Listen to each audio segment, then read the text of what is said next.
बिस्मिल्लाहिर्रहमानिर्रहीम। नाज़रीन सुबह से मैं इकबाल जंजुआ। आज अल्हम्दुलिल्लाह बहुत अरसे के बाद रात के आखिरी पहर से हल्की हल्की बारिश है। ये बारिश रहमत की है या मौसम की है या किसकी है, लेकिन ये वो बारिश है जिसके लिए इस वक्त हर शख्स दुआ कर रहा था। यहाँ पर बहुत सी ऐसी बातें कि जब दुआएं कर रहे थे तो हम लोग मिन असल कौम ये कहते हैं कि अल्लाह का अज़ाब है, हम गुनहगार हैं, हम ऐसे हैं। बात तो सच है, लेकिन ये समझ नहीं आती कि हम ये जो इब्ने आदम है ये किसको गुनाह कहता है, ये किसको अज़ाब कहता है। वो कह भी रहा होता है और साथ साथ वही काम कर भी रहा होता है।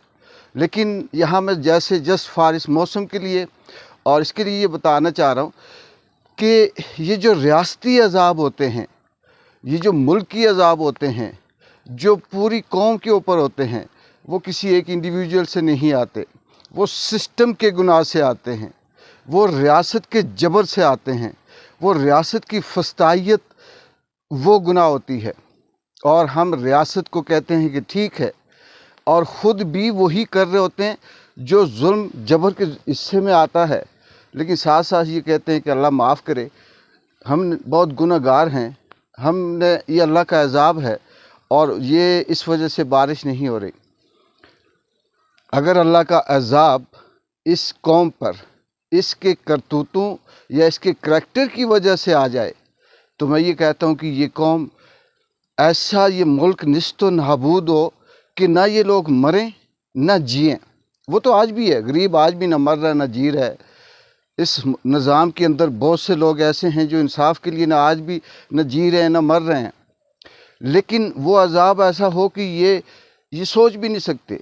ये तो उस रब का करम है कि जो आपके करैक्टर पे, आपके गुनाहों पे, हम सब के उस किरदार पे सज़ा नहीं देता। लेकिन कहीं ना कहीं किसी न किसी की कहीं ना कहीं चलती लगती तो होगी, पहुंचती तो होगी, क्योंकि वो भी तो अल्लाह की मखलूक है। और अल्लाह करे कि ये बारिश बरसे। पानी की किल्लत है बहुत से लोगों को, क्या कश्मीर में क्या पाकिस्तान में, वो हो। और फिर इसी तरह से बारिश न होने की वजह से बेशुमार ऐसी बीमारियां हैं जो बच्चों या बड़ों में जिन्होंने जन्म लिया उसकी वजह से खांसी, गले का दर्द और दीगर बहुत से इस तरह से मसाइल हैं। लेकिन बात करनी असल ये थी कि हम जिसको गुनाह बोलते हैं, हम जिसको अपना जुर्म बोलते हैं, हम वो कर भी रहे होते हैं और साथ साथ बोलते भी हैं। फिर ये भी इब्ने आदम की बड़ी अजीब सी आदत है कि वो तौबा इस्तग़फ़ार करके उठेगा और उठकर फिर जाकर वही काम करेगा जिसकी उसने तौबा की। फिर ये भी इस इब्ने आदम की बड़ी अजीब सी किसी ने मिथ से बता दी कि आसमान से लेकर ज़मीन से लेकर आसमान तक गुनाह हों अल्लाह माफ़ करेगा।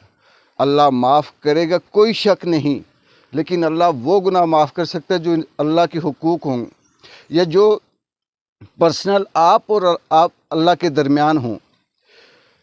जो आपने पड़ोसी के साथ जुल्म किया, जो गरीब के साथ जुल्म किया, जो अपने ताबेदार के साथ जुल्म किया, जो जूनियर्स के साथ किया, जो अपने साथ चलने वाले को किया, जिससे झूठा बाहर भेजने की झांसे देकर पैसे लिए, जिसको नौकरी के नाम पे पैसे लिए, जिसके घर में आपने अजाब कर दिया, उसको कैसे अल्लाह माफ़ करेगा।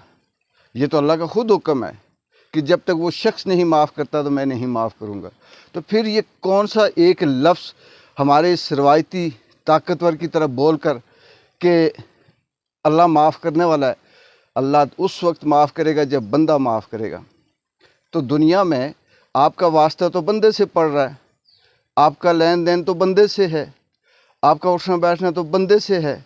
तो बंदे के साथ आप जुल्म करें और ये कहें कि अल्लाह माफ़ कर देगा, फिर ये आपकी कोई अपनी अजीब मंतक होगी। हाँ, नमाज, रोज़ा, हज, ज़कात, बाकी दीगर कुछ मामलात वो अल्लाह माफ़ कर सकता है, कोई शक नहीं है, उसे हमारी किसी चीज़ की ज़रूरत नहीं है। लेकिन इंसान के साथ इंसानी सलूक करना ये तो अल्लाह को ज़रूरत है ना। तो इकबाल जंजुआ को इजाज़त दें। अल्लाह हाफ़िज़।